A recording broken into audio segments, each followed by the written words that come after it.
Time to mix up a little bit of epoxy primer here. Tough part is kind of deciding what you're going to need. If I hit 2, probably be pretty good. That's about half cup. Yeah, it'll work. This is just 4 to 1.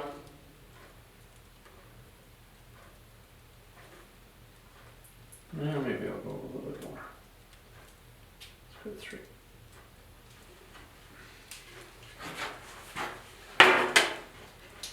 Really pays to have one of these cups, you know, that just does all the work for you. I like it a lot.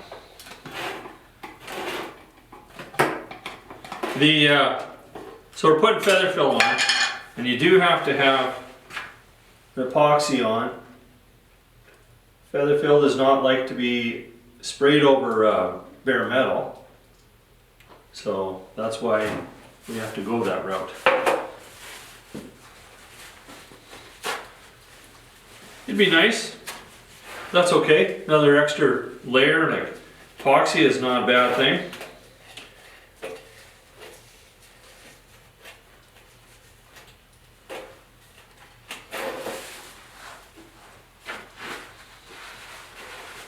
And we thin this down a little bit. A little thick to be going through the gun.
We'll strain her off.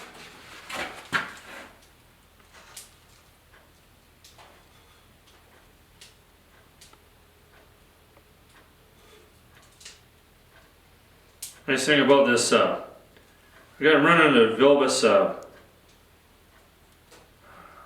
gun here, and this pot is just a little bit bigger than what your regular pot would be, and I really like that.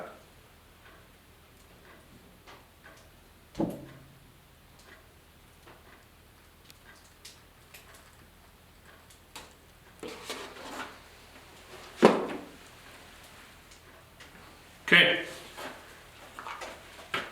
get all set up here, and then we'll get priming.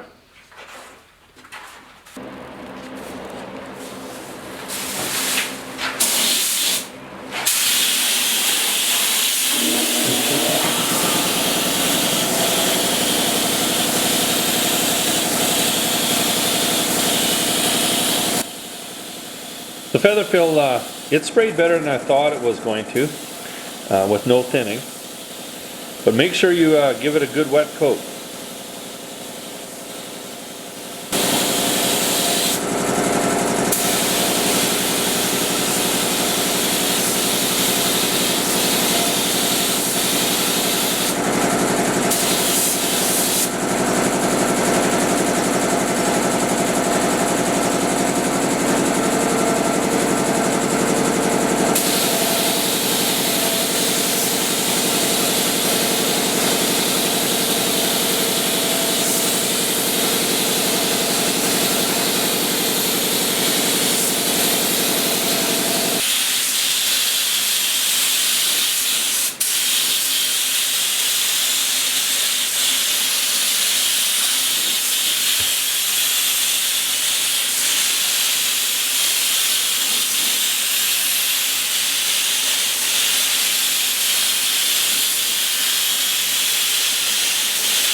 I'm just spraying on the second coat now, and it's covering really good.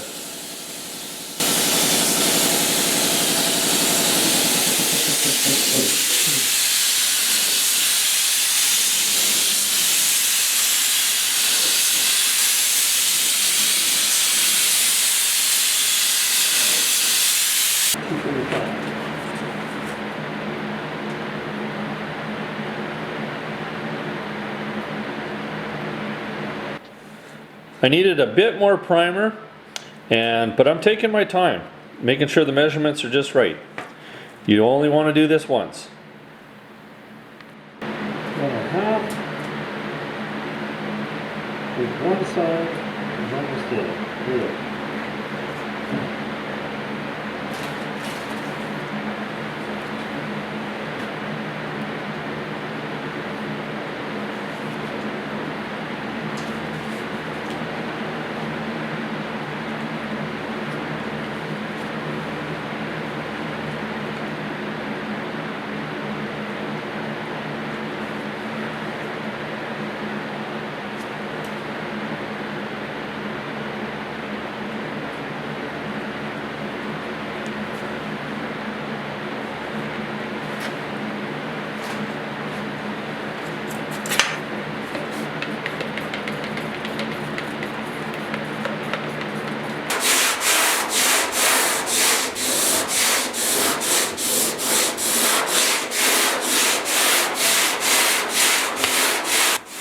I'm starting the sanding with 80 grit, which seems to be working the best for me. And then what I'll do is I'll hit it with some guide coat and then finish it off with some 150 grit.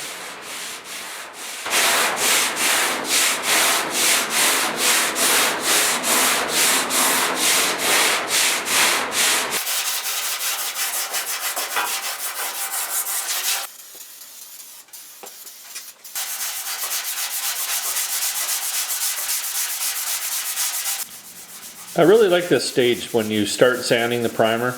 This is when you get to see how good your bodywork is.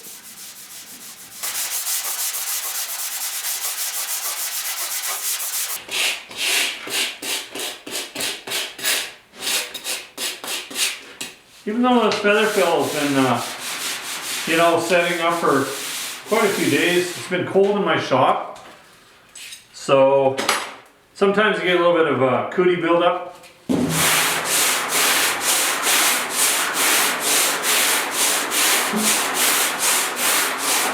That one seems to happen right at the very beginning.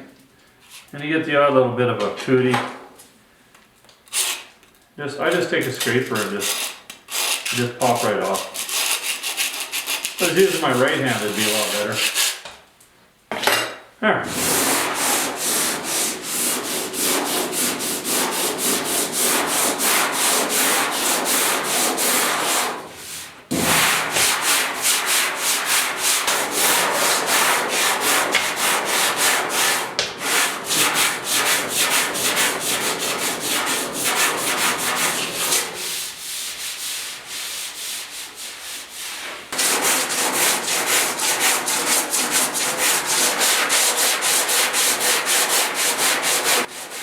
I'm very impressed with how the feather fill has filled all the scratches, but be mindful, it's not going to solve shoddy bodywork. So do a nice job with your bodywork, a couple coats of the feather fill, and I think you're going to be quite happy.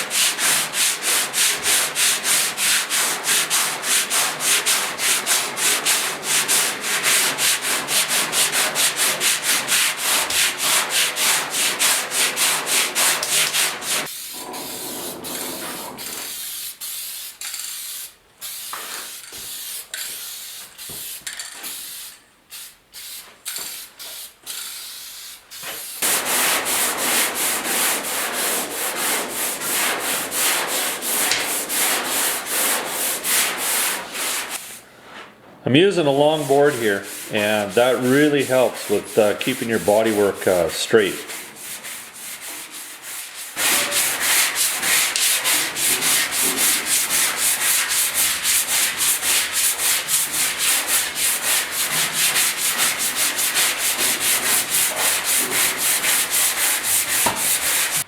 I want to keep ahead of the pinholes a little bit, so I'm just using my 2-part. I normally use that, you know, the red putty, but it's pretty cool in my shop right now, so it would take a long time for it to set up. Cold outside right now, but catch this stuff before it really dries hard, and it's easy to sand. Now I got one spot here, just a micro low spot. And I'm going to just give it a light little coating here.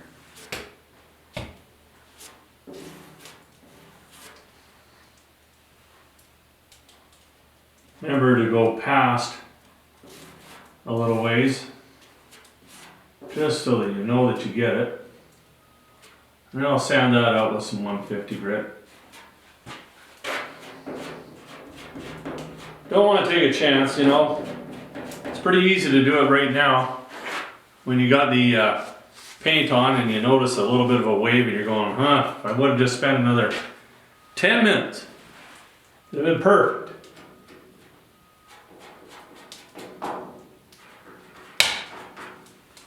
Right, I'm going to just keep on going with these little pinholes. Got to act fast so your putty doesn't set up on you. But it won't take long to get them done.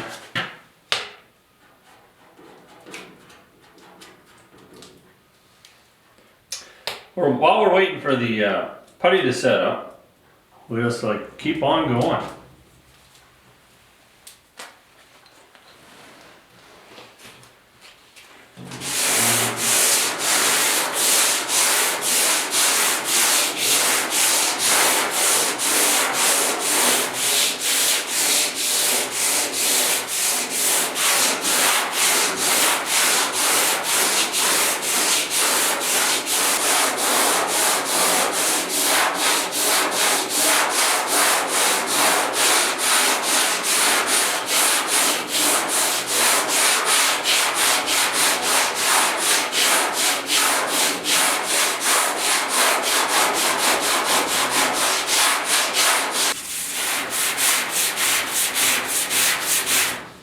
So before I carry on too far here, I just don't want to let this set up to the point where it's so hard, makes it unfun.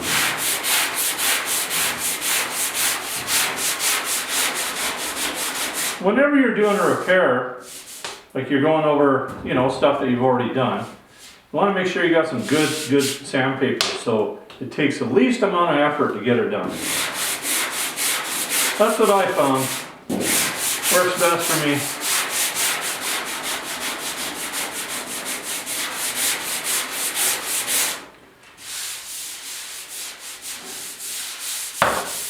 Looks good.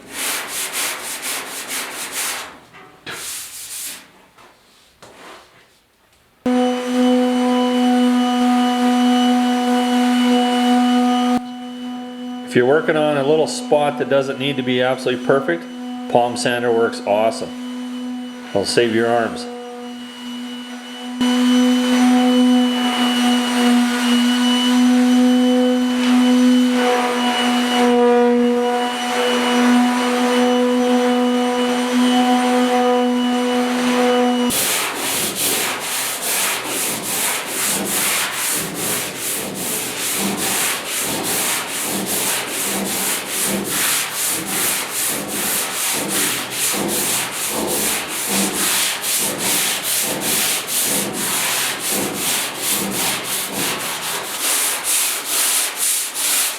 We just got this part here to do, and the big stuff is all done, and then we just have to deal with the little stuff. Pretty exciting.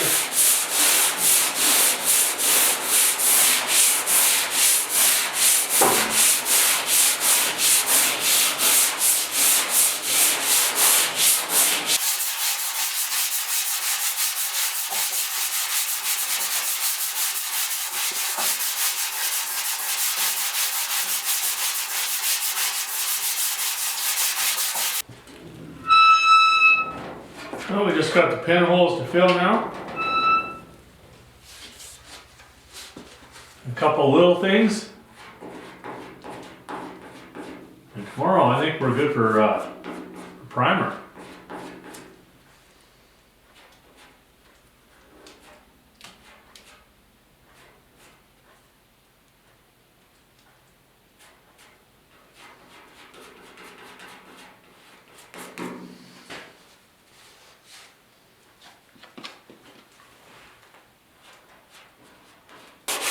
Well, we just got the little things to do.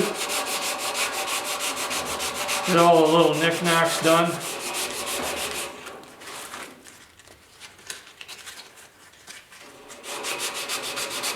They're just as important as the big ones.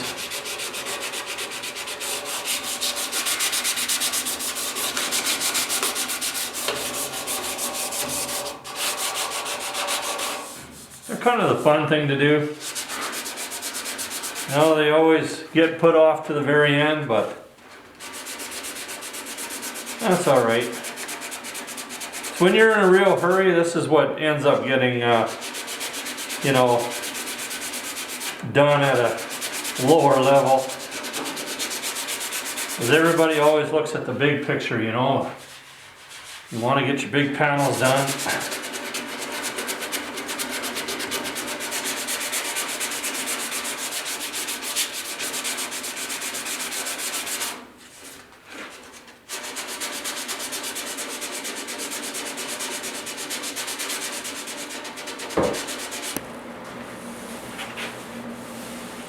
We got all the little things taken care of.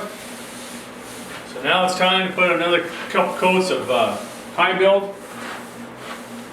Just using a U-pole. And this is going to end for this particular stage, because once this is in primer, we're done here. And now we can get on to painting underneath, painting inside the box. And then this will get painted when we're ready to put it on. We don't want to paint it and have to store it over the winter or anything like that. We'll paint it in the springtime when it warms up. It's pretty cold out right now, so it's hard to spray when, you know, you have an operation like I have. It'd be nice if I had a nice big fancy spray booth, but I don't. So we'll just have to make do. So I'll get this tacked off. You know, the less cooties you got, the better off you are. So take a little time, tack it. This is the final one. Want it to look really, really good.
When I'm applying the final coat of primer, you know, the final 2 coats of primer, I thin it down a little bit.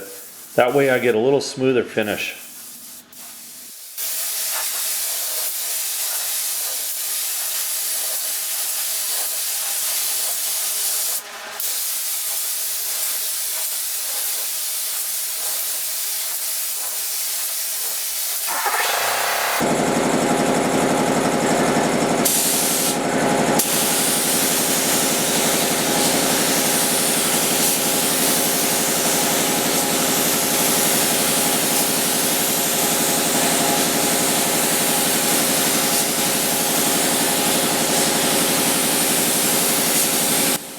Well, that's the end. Thanks for watching and subscribing, and we'll see you on the next one.